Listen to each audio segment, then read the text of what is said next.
Paul McCartney, ladies and gentlemen.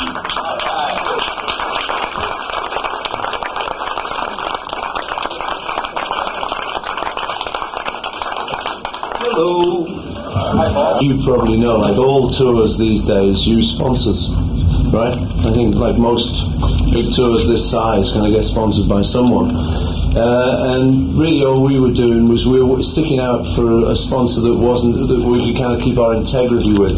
So I didn't actually have to hold up anything and say, I recommend this. And it was put to me that the way these particular people were going to do it would be similar to the campaign they did on the Olympics, which you didn't really get the feeling that the Olympics were sponsoring the card company. It was the other way around. You felt like they were kind of promoting the Olympics.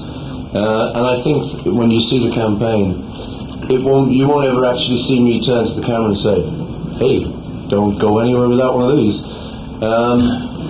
It's not that kind of a deal. I mean, I figure we're living in a capitalist society. All you guys are being paid, aren't you? I don't see suddenly out of this mist. There's suddenly this idea that you shouldn't take money, or where's this idea come from?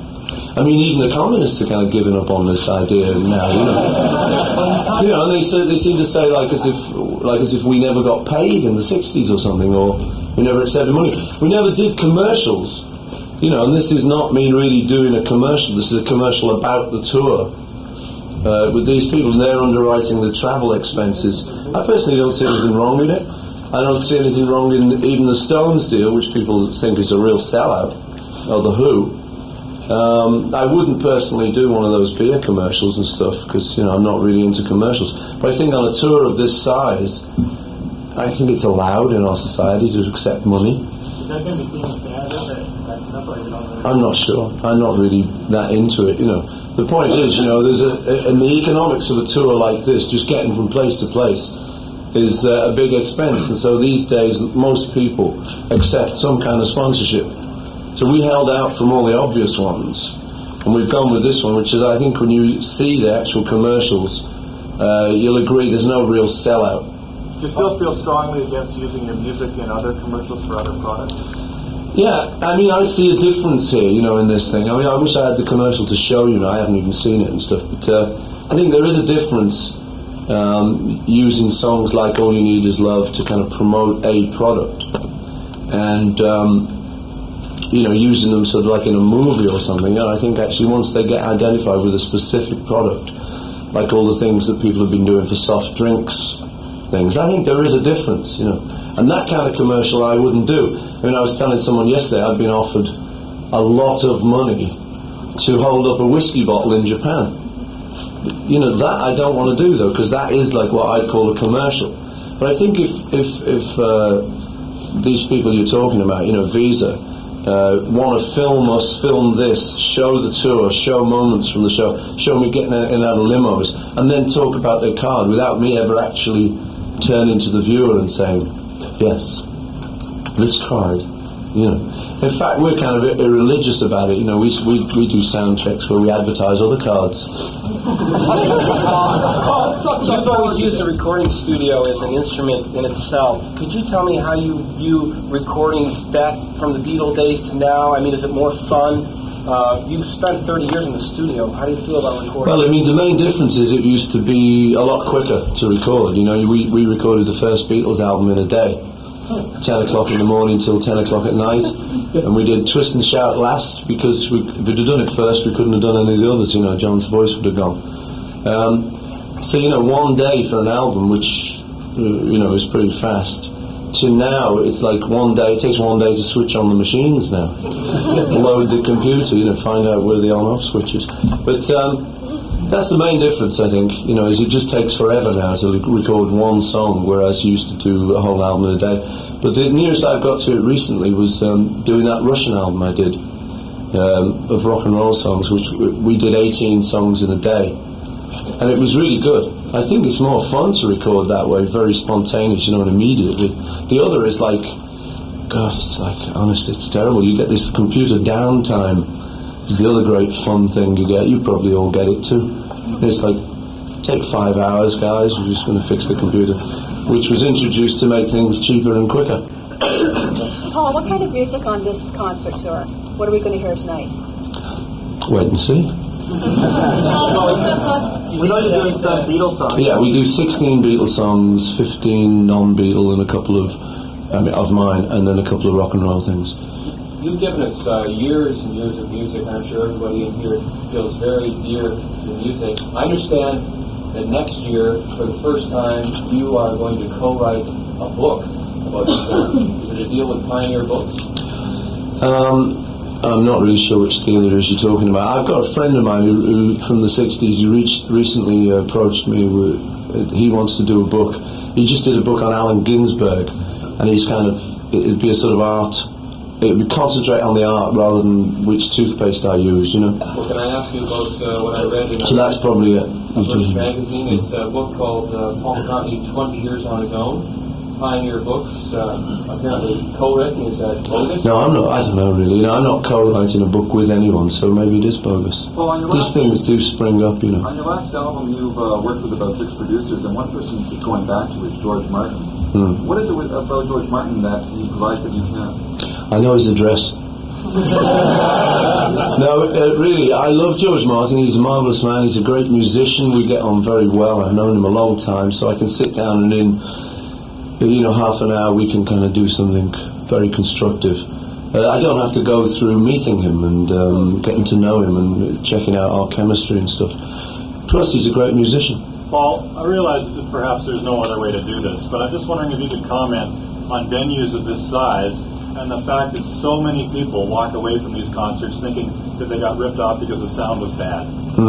Well, I mean, I can't really tell you about that until tonight. I mean, I know I don't like going to shows in this size of hall normally. So we'll have to see how we do in this. I haven't done one of these for quite a while. The last thing I did was Seattle Kingdome, which went down very well. Nobody, I don't think, complained. I've got a suspicion no one's going to complain after tonight, but I'm not going to count my chickens.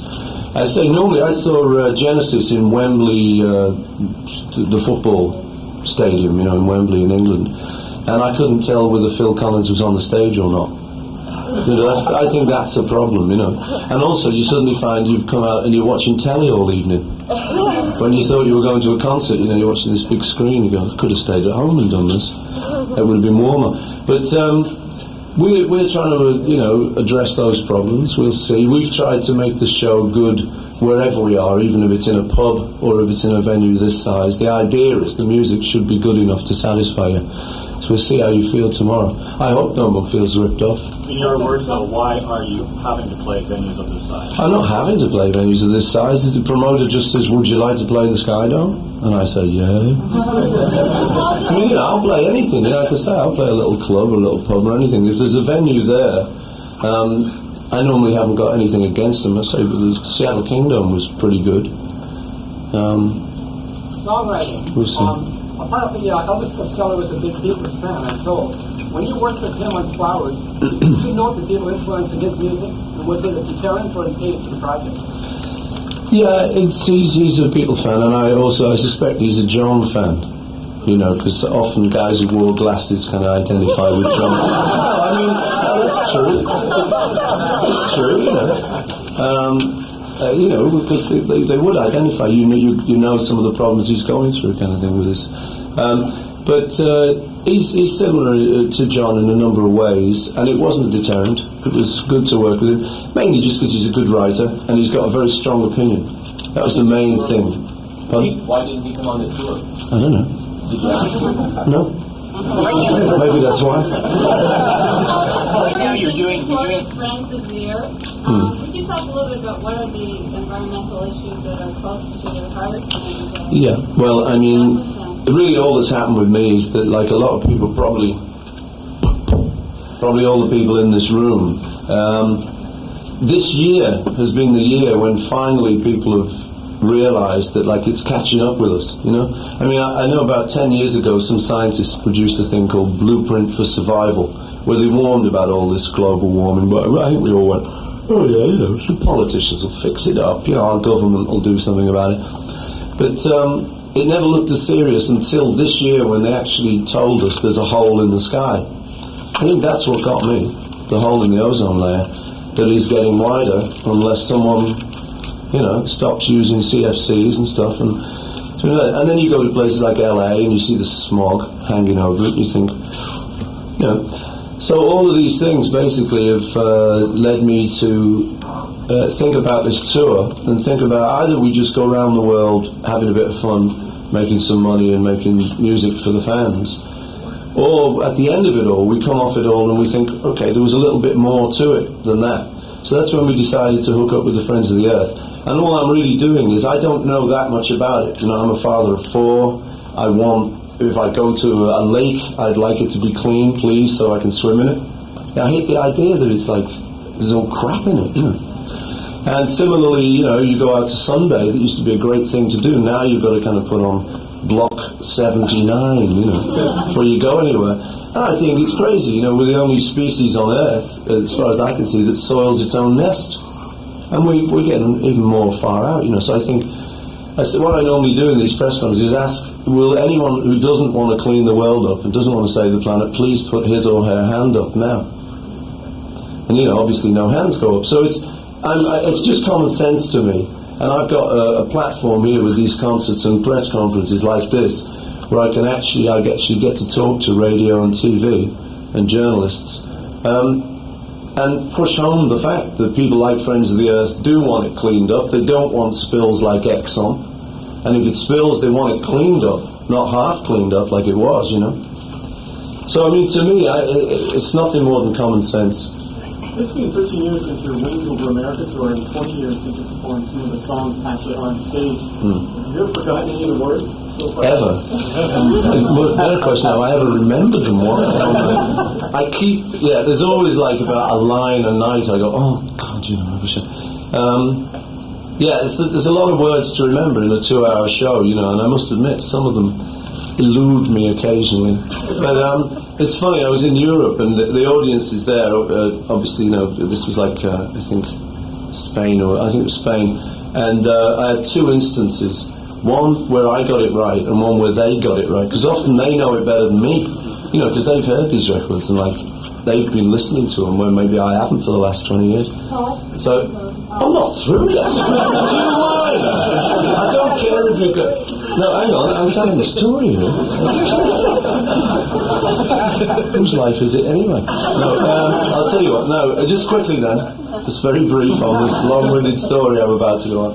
There was this girl in the audience, and I saw her standing there, and I saw her saying, I'll never dance with a number. So I thought, right, well, I've got that one. There's one up to me. And I was doing that one right. And I looked over here, and I was doing I'll Never Dance with Another, and it was the second verse, and this other guy was doing She'll Never Dance with Another. Oops. He was right. So, it kind of works out about equal. Sorry, go ahead. Well, Motor of Love from Flowers in the Dirt, I hear that as a religious hymn. Were you trying to lend yourself to a different audience? No, I have this thing that I do which is kind of quasi-religious. I did it in Let It Be, where I talk about Mother Mary. In fact, the Mother Mary I'm talking about is my own mother. And that song happened because in the 60s,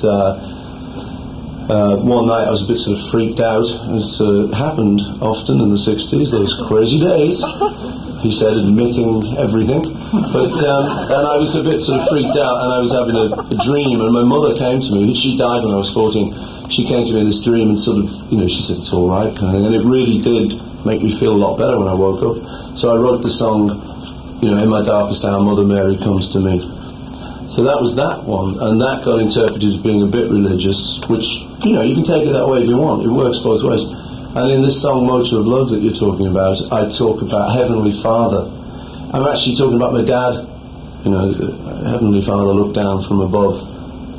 My dad, who hopefully went up top when he died in 76. So I do that, the Father, the word Father. Generally, in my mind, I'm talking about my Father. But I recognise the ambiguity and stuff, and that's okay. Well, that is the nice thing, that if anyone wants to put the religious meaning on it, I've no problem with that, I'll just friend your ears again. Is this just a platform to raise awareness, or do you ask for signs, Friends of the Earth getting any money directly? Well, what's happened is, there are one or two people. The commercial firm you mentioned earlier, which I don't really want to go on about because I'm not really sponsoring these people, but they've given a large donation. Part of their deal was to give a large donation to Friends of the Earth, and we'll be giving donations at the end of the tour. But mainly it is, a guy in Italy asked me, he said, Paul, he said, is this publicity or is it genuine? I said, well, it's both. It's publicity, certainly. You can't say this isn't publicity, all these cameras here. But it is genuine. As I say, there's no one in this room who doesn't want it all cleaned up. And I just do, I don't go on about it. I try not to preach, because people get bored with people preaching. But I just do one announcement in the show where I just say to them, when you go home, have a little think about it. If you get a chance to vote, just tell your politicians you want to live in a clean world. That's really all I do, I think it makes a lot of sense. I think you've got to have somebody saying it. And with Friends of the Earth and stuff, they haven't got enough exposure. They're a little fringe group, Greenpeace has got more exposure. So someone like me can command this kind of attention, Which is good. It's not for me I'm doing it, it's for us all. Can we take two more questions, please? Guy at the back of the Land of Time t-shirt, this gentleman here in the front of the suit. Any chance of changing George's mind and having him work with you again someday, and Ringo? Well, I don't know. I hear George has sort of said about there will not be a Beatles reunion. I mean, as far as we're concerned, there can't be a Beatles reunion because John died, and that was the Beatles. I don't think any of us would be interested in substituting someone for John, even Julian, which has been suggested. It wouldn't be the Beatles. It'd be a group reunifiers or something. It just wouldn't be the Beatles. There can't be a Beatles reunion. So I think that's probably what George was talking about. I've only heard this secondhand through these press conferences. But there is a film that we might get round to in a couple of years that we've been meaning to do. And there might possibly be some involvement there where we play together, me, George and Ringo. Now, we wouldn't call it a Beatles reunion, but you probably would. Is there a possibility that this concert into a live album set similar to Beatles? Yeah, there is. A distinct possibility, seeing as we're recording it every night. I don't know when that would happen, but we are recording them and the tapes go back to England and get mixed. So maybe sometime next year there might be. Would you say something about the 90s, please? Would you consider a song invented of Friends of the Earth? Yeah, I mean, I did have a think about that. Yeah, I did start writing something on the lines of I'm a friend of the earth, but I didn't get far with it. Please say something about the 90s before you go. Anything. Say something about the 90s.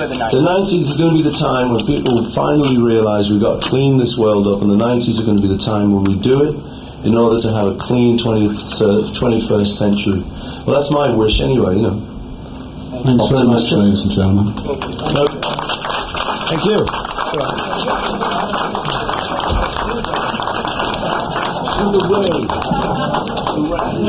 Who's going to win? Howard. Who's going to win? Sugar Ray.